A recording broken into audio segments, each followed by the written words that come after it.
Bueno, vamos a entrar con un tema que va a generar una montaña rusa emocional en mucha gente, yo ya lo sé, porque no les gusta que hable de estas cosas, pero es necesario entender el mundo cómo funciona.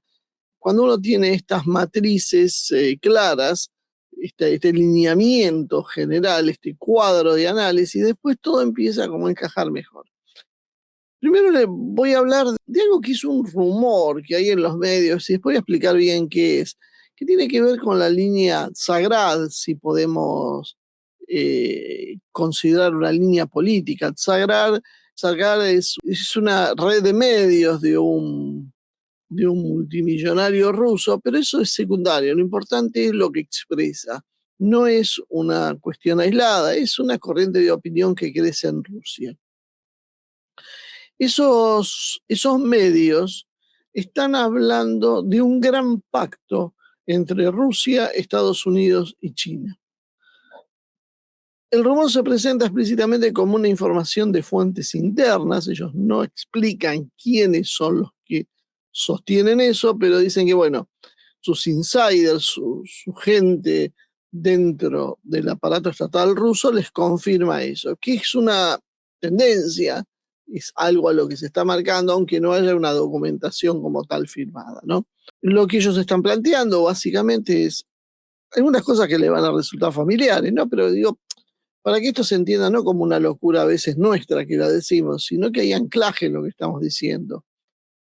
Hay un colapso definitivo surgido del orden establecido en Yalta en 1945 y a partir de eso se está creando una arquitectura tripolar.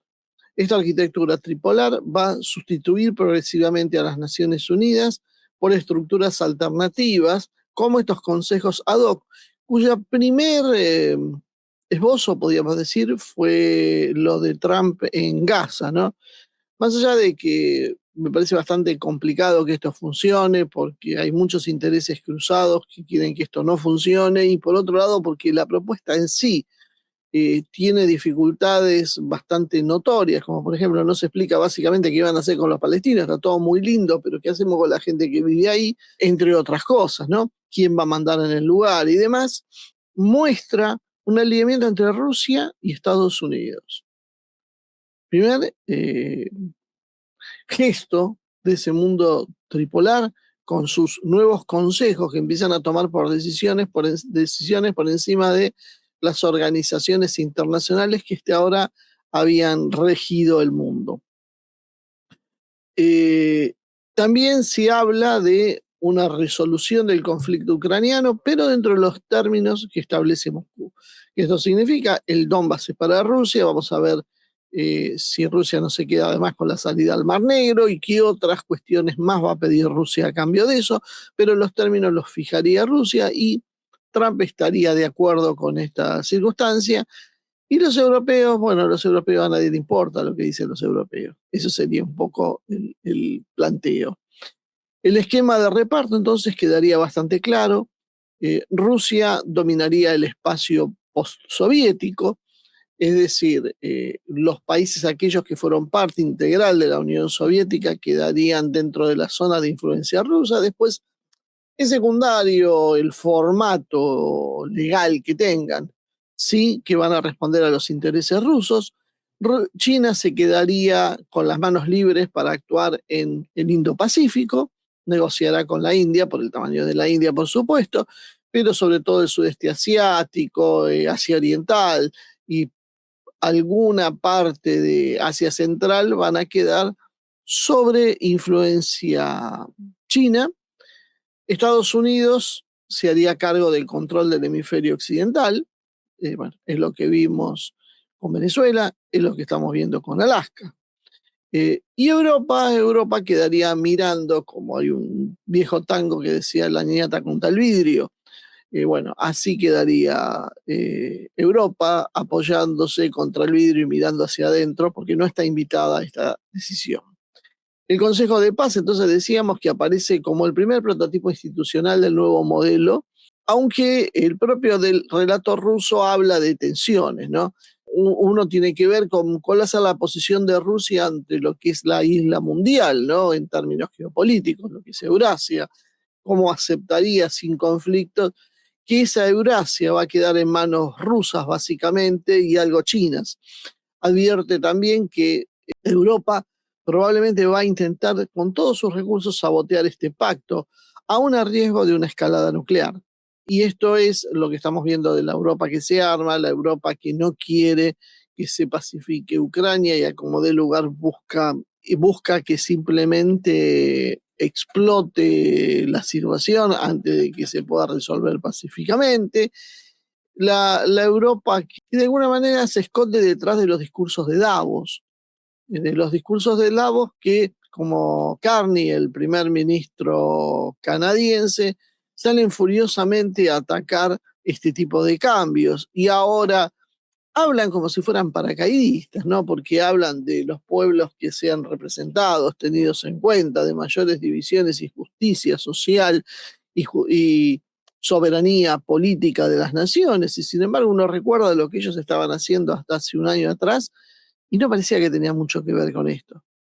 Hablábamos de injusticia, hablábamos de desaparición de un montón de derechos fundamentales que iban siendo tapados con esta política de nuevos derechos, pero que nadie tenía acceso a la vivienda, a la salud, a una buena alimentación, a la educación digna. Todo eso fue desapareciendo. No había derecho a la soberanía porque los organismos multinacionales y otros creados ad hoc para juzgar a los estados invariablemente tenían una posición tomada en contra de los mismos. Y hoy, bueno, parece que Carney de golpe no sé, le entró el espíritu del Che Guevara y ahora es otra cosa. Y los medios que antes miraban para otro lado, ahora aplauden el brillante discurso del canadiense, que es un discurso que podía haber hecho cualquier líder de un país tercermundista hace 20 años atrás, pero que nadie tomaba en serio. Pero claro, ahora es el arma política que están usando contra el nuevo modelo que se está pariendo, con todos los defectos que va a tener el nuevo modelo. Ya lo voy aclarando porque si ustedes creen que estamos entrando al paraíso, no, no estamos entrando al paraíso. Y hay una segunda fase que hoy por cuestión de tiempo no vamos a hablar, pero que vamos a ver si tenemos la posibilidad, si no pasa nada raro este fin de semana, de hablarla mañana, que tiene que ver con la organización interna de los estados, porque bueno, yo sigo viendo alarmado como las consultoras nos van diciendo que está todo maravilloso y que quiere reubicarse ante las nuevas tecnologías y no nos dicen la verdad de lo que está pasando y de lo que va a pasar, que es mucho peor que lo que está pasando. Entonces, volviendo al tema internacional, ahora nos vamos a enfocar en ese. Eh, lo, este rumor que hay tomando fuerza en Rusia tiene bases concretas, ¿no? Porque efectivamente sí se está produciendo este nuevo organismo, el Consejo de Paz, el Board, como le quiere, Board of Peace, como le llaman en inglés, impulsado por Trump, tiene un estatuto firmado y tiene un enfoque inicial en el tema de Gaza, y hay una discusión real sobre qué formato aplicar sobre Ucrania. Eso sería algo de lo que está en discusión, y hay señales claras que todos conocemos de desprecio de Trump por las Naciones Unidas, preferencia por este tipo de mecanismos ad hoc, reducidos y controlables, y esto aprueba básicamente, o tal vez no lo pruebe del todo, pero son esos indicios que uno dice que hay para analizar la política real. Hay una serie de indicios de que vamos a un mundo tripartito, que hay un cambio profundo en la arquitectura. Con Trump en el poder, Estados Unidos busca reducir el tipo de guerras abiertas. Por eso la contradicción también de Irán y el problema que hay en Irán. Pero después en el resto, Trump busca reducir las guerras abiertas focalizándose en operaciones de reordenamiento, como es el caso de Venezuela. Sin Trump, Estados Unidos creen, yo estoy contándole lo que dicen los rusos, no me digan que esto no es así porque eso se lo cuentan a la gente desagrada. Trump, ellos dicen, sin Trump, Estados Unidos tendería a una fase bélica mayor que la actual. Eso se lo cuento porque hay algunos que entran en el chat para decirme, vos decías que Trump era un pacifista. Bueno, yo le cuento la lectura que se hace también en Rusia de esta historia. Trump es un enemigo declarado del globalismo europeo, se cree en estos aspectos, en estos círculos, que controla gran parte del relato mediático, que es un poco el que hablé al principio. Hay que tener en cuenta también que no existen fuentes neutrales, ¿no? Porque la prensa europea, la prensa globalista, la prensa estadounidense, la prensa corporativa de nuestros países, básicamente es un actor político que está posicionado con el bloque europeo. Entonces juega políticamente, no informa, opera. Si no entendemos eso, no lo entendemos. Todas las prensas, la prensa rusa también opera políticamente. Todo el mundo utiliza la prensa como una extensión política. Entonces empecemos desde esa base. No existe la prensa independiente real y toda la prensa opera en un sentido u otro. Por lo tanto, el análisis real que tenemos que hacer no se basa tanto en las conductas o en este tipo de cuestiones, en los relatos o este tipo de cuestiones emotivas, sino en las conductas. Ese es el foco que tenemos que ver. No tanto lo que nos dicen que van a hacer, sino lo que están haciendo. Eso es lo que nos indica qué está pasando de verdad. Según esta gente también, la intención probable de Trump es que, o las ideas de Trump básicamente, es que él no es un pacifista ideológico, es un negociador transaccional. Básicamente opera con una lógica. Grandes potencias van a negociar directamente, las zonas de influencia reducen costos operativos y en ese cuadro las guerras permanentes son un mal negocio. Por eso Trump no quiere guerras abiertas porque no sirven a la economía. Ese es el problema. Y me dicen, no, pero fabrican armas y venden armas. Sí, un pequeño sector se beneficia, pero un gran sector se perjudica. Entonces, en los números generales no le sirve. ¿Qué quiere hacer Trump según la gente de Exagrad?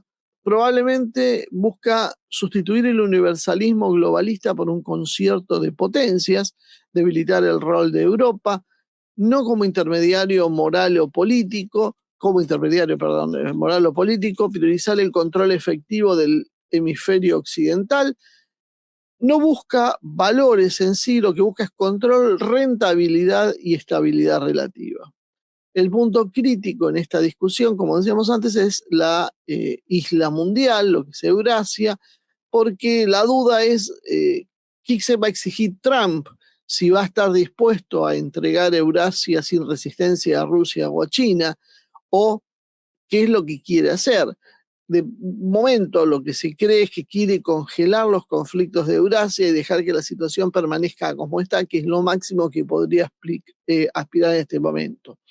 También se supone que quiere evitar una fusión mayor del núcleo del eje Moscú-Pekín. Lo que va a hacer China y Rusia no puede ser una función en un solo poder, porque eso finalmente desequilibraría esto y dejaría a Estados Unidos en una posición desesperada, casi podríamos decir. Entonces debe mantener una cuña estratégica sin una retirada total.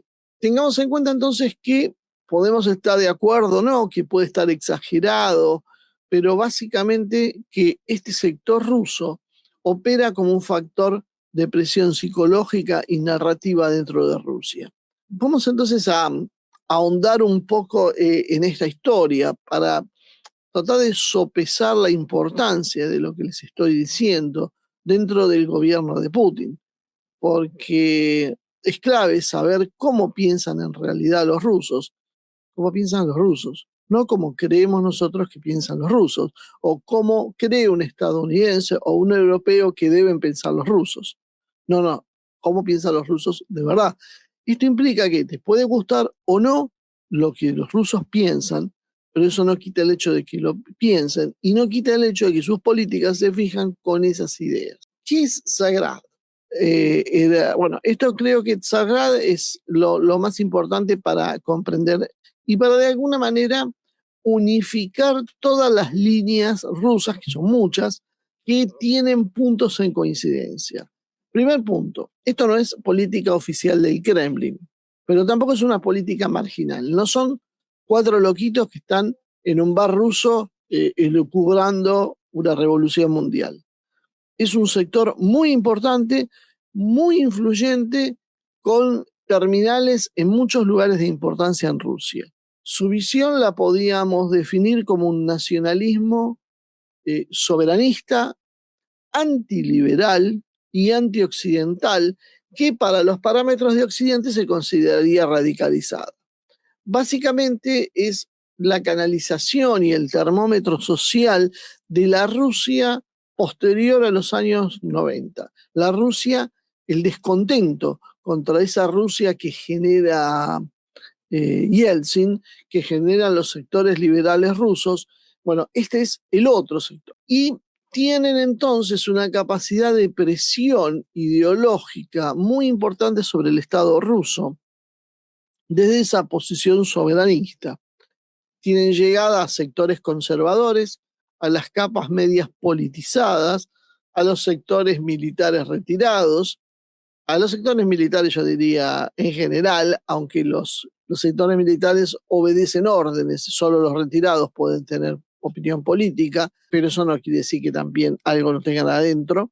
Funcionarios públicos, algunos, depende del sector, y parte del electorado, una parte creciente del electorado que cada vez le exige a Putin más, ir más lejos y más dureza. No marca la línea oficial de la política rusa, pero sí trabaja sobre el margen entre lo que se puede decir y las decisiones legítimamente duras que puede tomar el poder cuando decide tomarlas.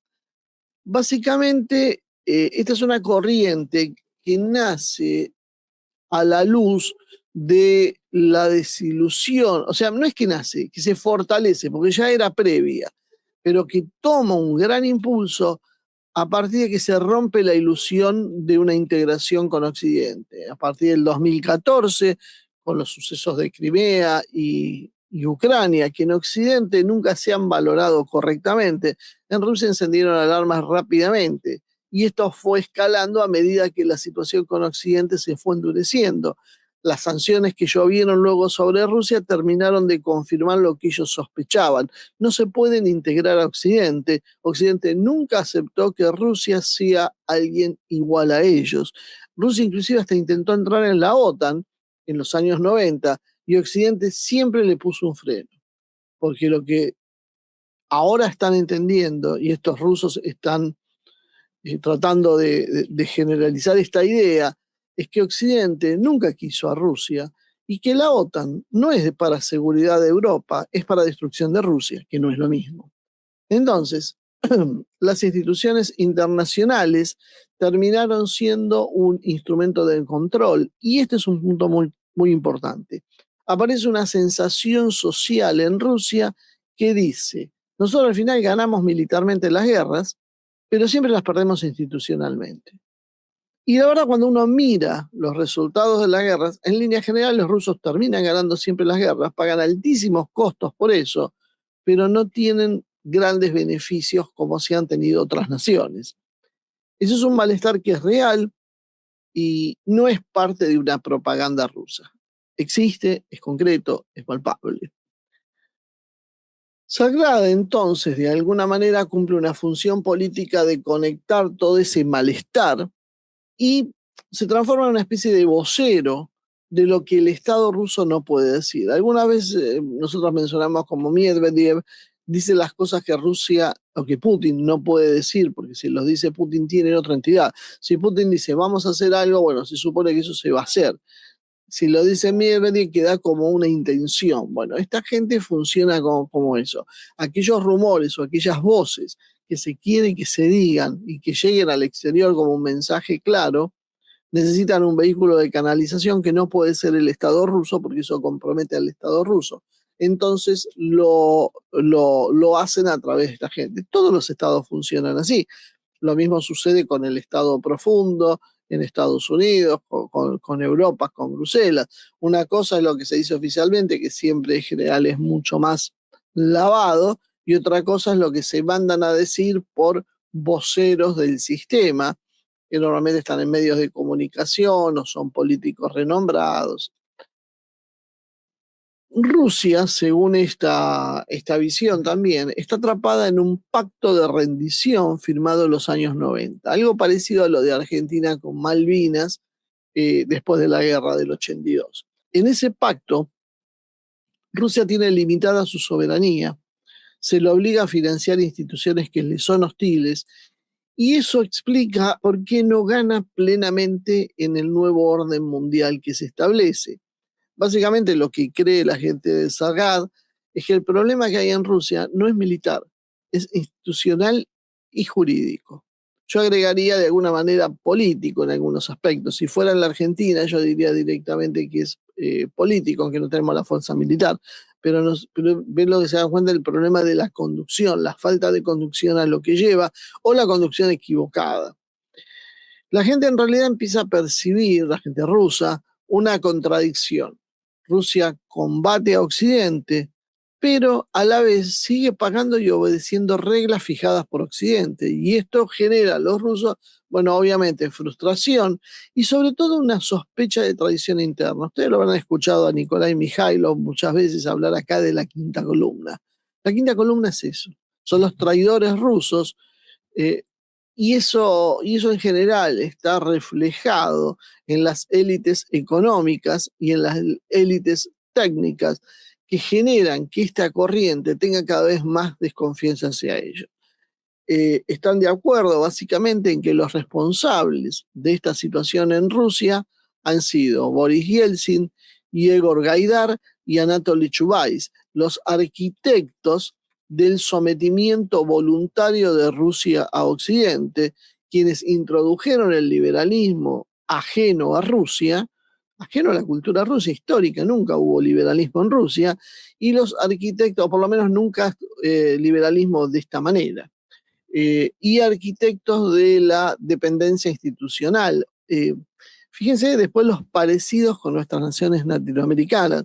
Si esto lo ajustamos a los términos históricos, vamos a ver muchas cosas en común, muchas cosas paralelas a lo que nosotros mismos tenemos.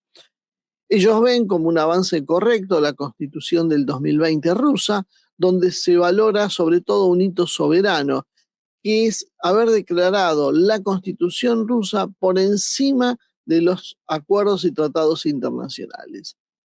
Bueno, nosotros sabemos que, y festejamos, que nuestra Constitución respeta las convenciones internacionales, las valora, las incorpora como propias. No hay que ser muy inteligente para darse cuenta que eso es una pérdida de soberanía. O sea, yo no puedo definir qué hago en mi país simplemente porque estoy sujeto a lo que decidieron un grupo de expertos en otra parte del mundo.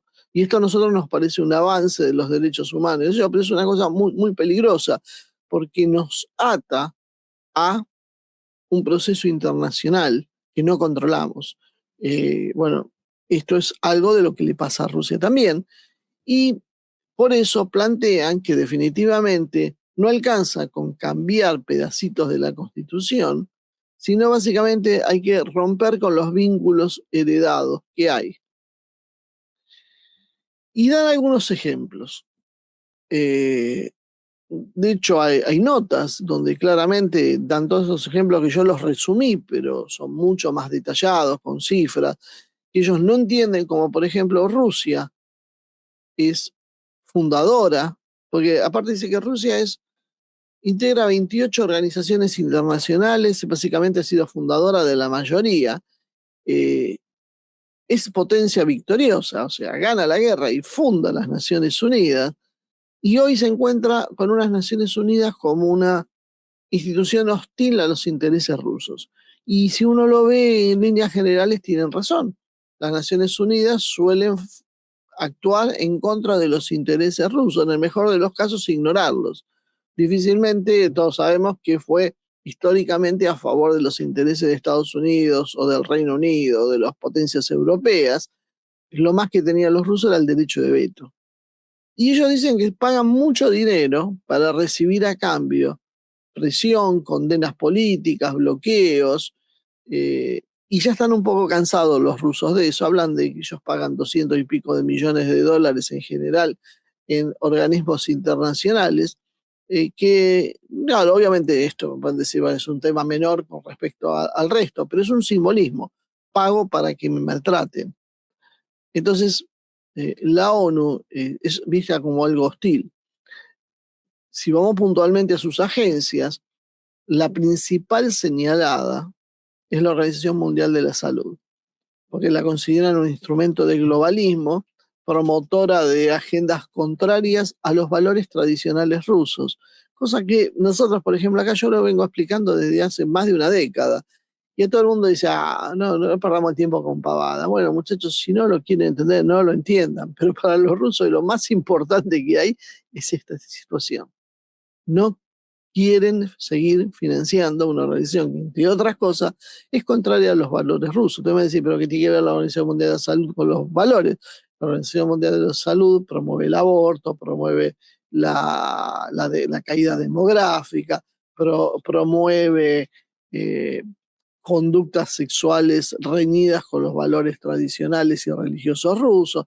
Bueno, viene por ese lado. Denuncian básicamente el control sanitario que ejerce la OMS, la imposición farmacéutica con los negocios que trae aparejado, que ellos mismos dicen que harían empalidecer a cualquier cártel de drogas, los negocios de la industria farmacéutica, y además como se usa para un proceso de ingeniería social, como un guiño a la pandemia que hemos tenido.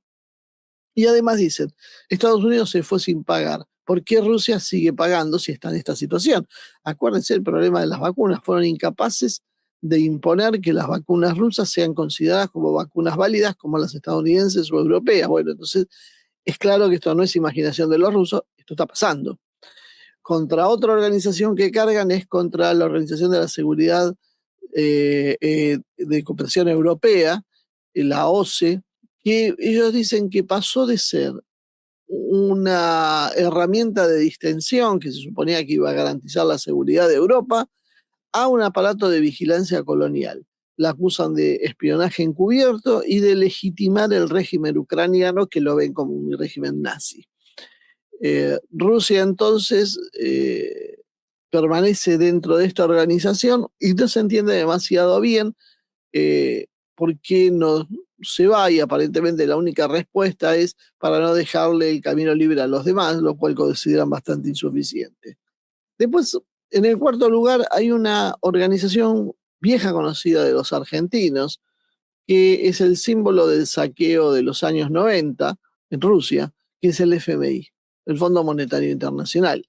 Tienen críticas centrales a su papel en el endeudamiento, en el default que sufrió Rusia en 1998 y en la actual y persistente influencia en el Banco Central y en el Ministerio de Finanzas. Siluanov y Nabiulina son básicamente señalados como la continuidad de esa política liberal.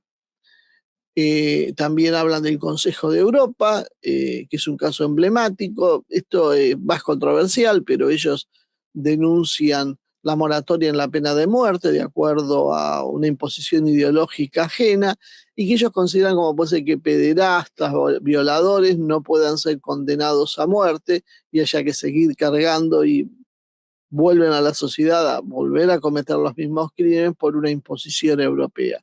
Ahora Rusia se terminó retirando de este Consejo Europeo, pero siguen con la herencia normativa persistente y ellos consideran que esto es negativo. Y el otro punto interesante es la OMC, la Organización Mundial del Comercio, que fue calificada como absolutamente perjudicial para Rusia por esta gente, porque básicamente prohíbe el proteccionismo y beneficia a las economías industrializadas, no a las exportadoras de materia prima. Rusia, si bien tiene industria, básicamente es un gran productor de materias primas, y a veces nosotros no nos ponemos a pensar por qué vale tanto lo industrial y vale tan poco la materia prima. En definitiva, con los avances tecnológicos, la materia prima debería ser lo que cada vez valga más, mientras que el resto del proceso cada vez valga menos porque se va automatizando y se va optimizando. Sin embargo, no es así. Sin embargo, seguimos viendo que los países ricos son los industrializados y los pobres los productores de materia prima. Y los rusos dicen, ¿y por qué esto es así? ¿Quién fija esas condiciones de intercambio? Los cañones apuntan un poco a la OMC, que prohíbe también la protección de las industrias.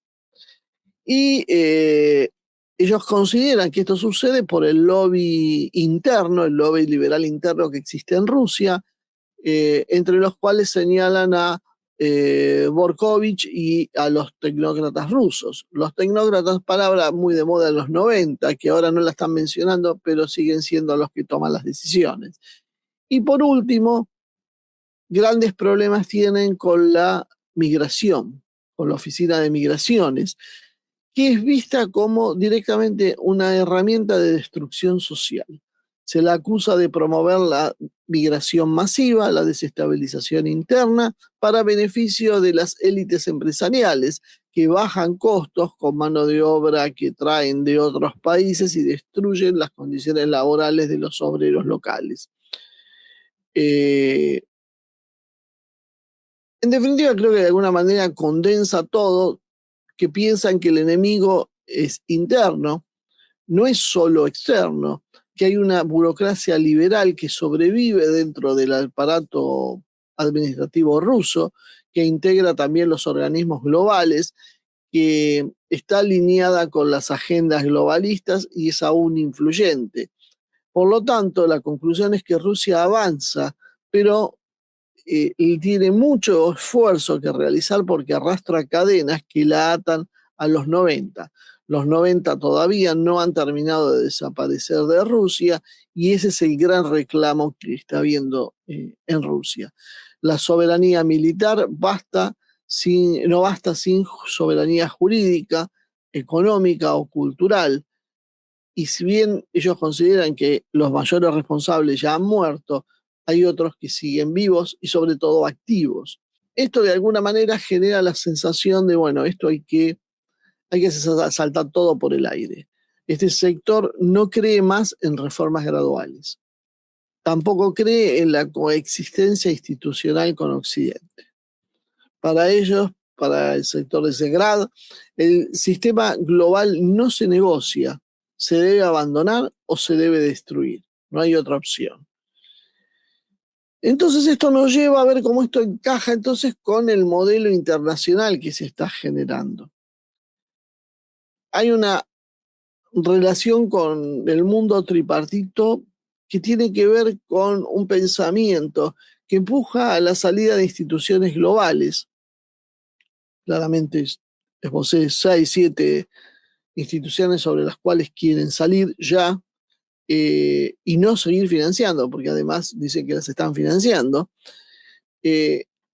También tienen que se van a generar bloques más cerrados con el reparto de esferas de influencia. Tienen diferencias con Putin.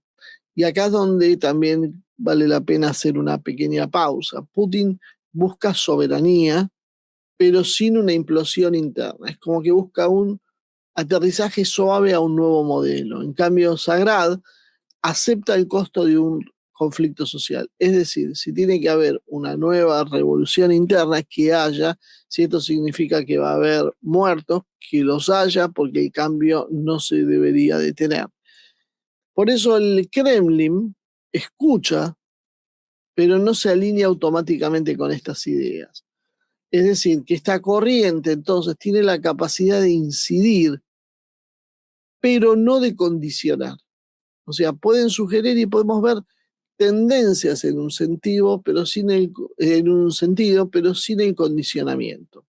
Por eso es fundamental que entendamos que Rusia no puede volver al orden anterior, porque cualquier pacto tripartito será tenso e incompleto. ¿Y por qué el maximalismo ruso no es solo propaganda, sino presión social rusa, pero real, concreta? Sagrad tiene una visión del mundo y el papel que cree que Rusia debe tener para poder sobrevivir. Y acá es interesante ver cuántos de esos puntos son compatibles con el modelo de Donald Trump. Y esto explica entonces por qué hay cierta convivencia entre Putin y los sectores duros rusos con Trump y su modelo. Porque tiene un enemigo en común, básicamente, que es el globalismo. Ese es el principal enemigo de los dos. Cuando yo digo que Trump tiene un enemigo mortal, que son los demócratas en Estados Unidos, los demócratas son los globalistas, y que hoy se apoyan en Londres y en Bruselas, y por eso los cañones de Trump apuntan a eso, y por eso Trump está tratando de hundir Europa, porque simplemente está hundiendo a sus enemigos. Por otro lado, Putin está en la misma circunstancia. Ese mismo sector es el que se está armando para hacer una guerra contra Rusia. Y es el mismo sector que no quiere la paz en Ucrania, es el mismo sector que mandó a Boris Johnson a sabotear el proceso de paz, y es el mismo sector que ahora amenaza con mandar tropas para luchar contra Rusia. Entonces, hay una amplia coincidencia cultural y en el ataque a lo que es la arquitectura post-guerra Guerra Fría. Ambos sectores coinciden en identificar entonces al enemigo principal como la élite internacional que la conforma Bruselas, las ONGs, las tecnocracias básicamente, que son las que imponen las normas, valores y controles universales. Todo lo que nosotros pensamos, hacemos, queremos está regido de alguna manera por precisamente este, este grupo, esta asociación, donde las ONG parecen ser algo inofensivo, pero en realidad fijan hacia dónde ir, fijan las pautas culturales, las tecnocracias son las que los implementan y Bruselas es la que lo legisla finalmente. Y hay entonces como consecuencia un profundo rechazo a la arquitectura de posguerra. El ataque entonces no es solo a las Naciones Unidas, es más profundo, es un ataque al principio de orden universal que hoy está rigiendo en el mundo. Fíjense que Trump prefiere clubes bilaterales y clubes que sean útiles, como es el caso que ahora inventó en Gaza, mientras que Sagrad, que pide salir de los organismos internacionales y de los tratados que atan las manos a Rusia. Es obvia la similitud, porque es lo mismo que dice Trump en Estados Unidos, es lo que nos ata las manos a los Estados Unidos. La soberanía jurídica, Trump cuestiona que las cortes, los organismos y las reglas globales cuando limitan a Estados Unidos en lo que tiene que hacer, ¿no? Eso estamos todos de acuerdo. Bueno, Sagrad dice que la primacía constitucional rusa tiene que primar y hay que revisar y salir de todos los tratados que condicionen la voluntad rusa. Culturalmente, Sagrad es un eje de rescate de los valores tradicionales en contra de las agendas progresistas de la OMS, de migración, de todas las agendas culturales que tiene la ONU. Trump usa más o menos el mismo repertorio en Occidente. Eso les crea un lenguaje en común cuando critican. Acá podían meter en algunos aspectos a Milei, pero hay un problema con Milei. Milei no cree en la soberanía moral, él lo hace por un ahorro económico, punto. Y donde viene la gran diferencia con Milei, perdón por poner dos elefantes y algo minúsculo junto con ellos, pero bueno, no puedo con mi genio y quiero explicarlo de Milei también. En la economía política, Trump es un proteccionista y es industrialista. Sagrada ataca a la OMS y al libre comercio y pide el proteccionismo para Rusia. ¿Y qué pide Milei? El libre comercio. Milei está en la vereda de enfrente de esto. Sin embargo, él dice que es admirador de Trump y con eso genera esa confusión, que muchos trumpistas creen que tienen un socio cuando en realidad más bien sería, usando los términos de Milei, un topo. Coincide Sagrad y Trump en que el libre comercio global es un arma de desindustrialización. Hasta los propios Estados Unidos, mayor potencia industrial del planeta, sufrió este proceso y Rusia también lo ha sufrido. Entonces dicen nada de libre comercio porque el libre comercio nos destruye las industrias. En este caso está beneficiando a China, en el futuro vayan a saber quién se va a beneficiar, pero la economía no puede librarse al libre comercio, sino que tiene que planificarse cómo se va disparando. La desconfianza hacia expertos y tecnócratas. Trump desprecia básicamente a la burocracia y a la expertocracia que es la que solo puede decirte cómo pensar, hablar, decir, comer, todo lo que querés hacer en el mundo de hoy tiene que venir un experto que te lo avale. Bueno, Trump se burla de este tipo de cosas Y Sagrad ataca a los tecnócratas liberales internos, como es el caso de Zulianov que mencioné antes, o de la Bolina, como símbolos de esa clase tecnocrática que terminan conformando un aparato enemigo. Entonces, hay un pacto de no escalada entre Sagrad y Trump, no por amor, no porque sean lo mismo, sino porque tienen reglas mínimas que quieren respetar. ¿Qué significa esto? Evitar un choque directo, que significaría básicamente una guerra termonuclear, congelar los frentes, administrar las crisis con mecanismos ad hoc, es decir, empezar a encontrar soluciones. En este espacio entonces viene ese reparto tácito, no escrito, no haciendo una gran conferencia donde nos dividimos el mundo, sino donde cada uno va poniendo su zona prioritaria. Estados Unidos con su hemisferio occidental, Rusia con su cinturón de seguridad, que desde el principio le venimos diciendo que la guerra de Ucrania se trata del cinturón de seguridad de Rusia, no de otra cosa. China, lo mismo que lo reclama para el Indo-Pacífico. Entonces no hace falta firmar un nuevo Yalta. Lo que hace falta es que nadie cruce esas líneas rojas, que se respeten. Esto tiene que venir acompañado con el desmontaje pieza por pieza de la estructura atlantista de posguerra. No se tira básicamente abajo toda la Unión, la ONU con todos sus organismos de un momento para el otro, por eso sería un salto al vacío que no quieren dar, sino que se la va vaciando de poder real a partir de esos consejos temáticos, coaliciones de voluntarios, sanciones y controles fuera del marco de la ONU, acuerdos directos entre las grandes potencias. Hoy todos sabemos que la solución de Ucrania pasa por un acuerdo entre Rusia y Estados Unidos, en menor medida Europa, el Reino Unido y otros países que están metidos ahí, pero lo último que a alguien se le ocurre hoy es decir, no, van a actuar las Naciones Unidas. Todos sabemos que las Naciones Unidas han sido vaciadas de contenido. Primero se fue dando paulatinamente y ahora está explícito ante nuestros ojos. Y esto va más allá de los acuerdos entre las grandes potencias. Y oh, qué casualidad, fíjense cómo está operando China. China funciona con la misma lógica, con los tratados binacionales, los swaps. China se sienta y no hace un cambio arquitectónico global. Se sienta con cada país y le dice, vamos a negociar. China con Argentina o a lo sumo con el Mercosur si quieren, pero con grupo, nada de un cambio tipo OMC. ¿Por qué? Porque esas organizaciones se las controlaba Occidente. Entonces hace salidas de potencia a potencia o de potencia a un país intermedio.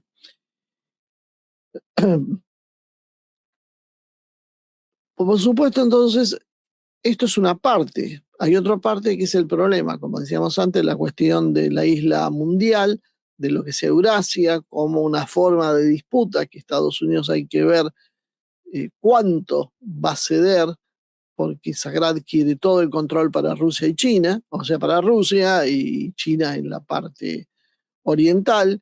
Trump puede, por ahora, parece que quiere congelar como está la situación, porque es lo que más le conviene, porque si no va a tener que retroceder.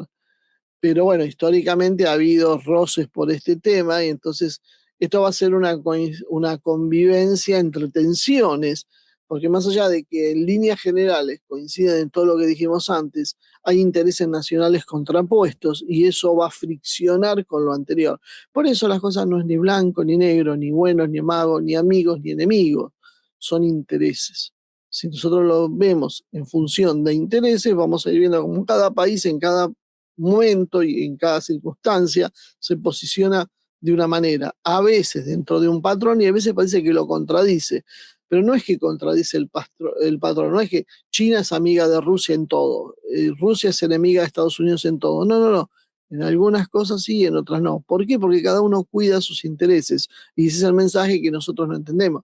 Cuando nosotros cuidamos los intereses de Israel, del Reino Unido, de Estados Unidos, estamos descuidando nuestros propios intereses. Por eso es que nosotros no tenemos que meternos a cuidar intereses ajenos y fijarnos en qué ganamos con meternos en la guerra de Ucrania, qué ganamos con meternos en Medio Oriente? ¿Qué ganamos con confrontar o con ser amigos de Estados Unidos? ¿Por qué integramos coaliciones que no nos dan nada? ¿Qué nos va a dar Estados Unidos a cambio? Ustedes me dicen, no, hicimos un gran negocio. Estados Unidos va a tomar Malvinas y nos devuelve Malvinas y todo el sur y nos garantiza la Patagonia y la Antártida y a cambio quiere tal cosa. Bueno, lo podremos llegar a evaluar y ver cuánto es cierto que Estados Unidos lo cumpla. Pero si ni siquiera nos da nada, si ni siquiera le pedimos nada, nosotros vamos y lo hacemos porque a ellos les gusta y ellos quieren. ¿Qué es lo que le pide Argentina como retribución? Nada. Ni hablar de Israel. Todavía estamos tratando de saber por qué estamos metidos en un conflicto a favor de Israel, que salvo porque a Milei le cae simpático Israel, no sabemos cuál es la razón. ¿Qué es lo que Argentina gana en ese conflicto? ¿Qué le da Israel a la Argentina? ¿Por qué Argentina sale a poner la cara por Israel cuando Israel ni siquiera la apoyaba en Malvinas? Pero bueno, volvamos. Entonces, la convivencia requiere equilibrios y no entrega. ¿Quiénes quedan fuera de este juego? Bueno, Europa, el Reino Unido en particular, son quienes quieren dinamitar este acuerdo antes de que sea tarde para ellos. Porque si esto se cierra, ellos pasan a la irrelevancia y van a hacer el papel que tuvo, por ejemplo, nuestra región o África el siglo pasado. Van a ser un material de despojos y de influencias de terceros sin decisiones propias. Y hay otros factores que hay que observar con detenimiento, como el caso de Israel, de Polonia, Japón, India, Turquía, que pueden desatar un conflicto porque tienen ambiciones propias, no están representados en ninguno de estos tres bloques en este reparto y pueden hacer naufragar esto. Entonces los europeos porque los condenan de relevancia y estos otros porque tienen su propio eje, probablemente India pueda salir de esto y veremos Turquía. Ahora, Polonia e Israel están muy complicados en el sentido de que su posición es ultrista. Entonces, por ejemplo, Polonia, ¿qué va a hacer si hay un acuerdo de este tipo donde toda Europa del Este vuelve a ser influencia rusa cuando ellos son enemigos de Rusia? Quedan totalmente aislados, sin nadie que los apoye, una jugada que les ha salido muy mal a los polacos. Y lo mismo pasa con Israel en Medio Oriente. ¿Qué pasa si se acuerdan? Por eso vemos las intenciones de dinamitar todo y en el juego diplomático cómo se los puede frenar. Israel encima con el plus de tener una capacidad de presión dentro de Estados Unidos y dentro del trumpismo enorme. Entonces, la coincidencia en valores culturales es muy buena y funciona muy bien para faltar el camino, pero no resuelve problemas como qué hacemos con la energía, qué hacemos con las rutas marítimas, qué hacemos con las sanciones, la cuestión de la tecnología, de quién es la moneda más importante, básicamente quién manda en cada lugar. Ese es el problema de los roces. Entonces, el mundo tripartito planteado así tiene bases para una convivencia, pero son bases tácticas. Y este es el problema. Hay una alta compatibilidad institucional y cultural, pero hay problemas estratégicos de diferencias. Esa es la historia del mundo. El mundo, antes de la globalización, existían con grandes potencias y antes de la hegemonía de Estados Unidos tenías varios imperios que disputaban y cuando hay distintos bloques, con el nombre que sea, con poder, en algún momento empiezan los roces. Entonces, el mundo multipolar que viene, además, tiene la característica de esa inestabilidad. Si es una Pax Romana, si es donde hay alguien que hegemoniza e impone al resto, todo va sobre ruedas. Obviamente, si te tocó ser esclavo, el mundo era estable, pero vos eras esclavo. Entonces a nosotros nos había tocado buena parte en ese reparto que hacía la globalización y que se hizo en el mundo mientras predominó Occidente en los últimos siglos.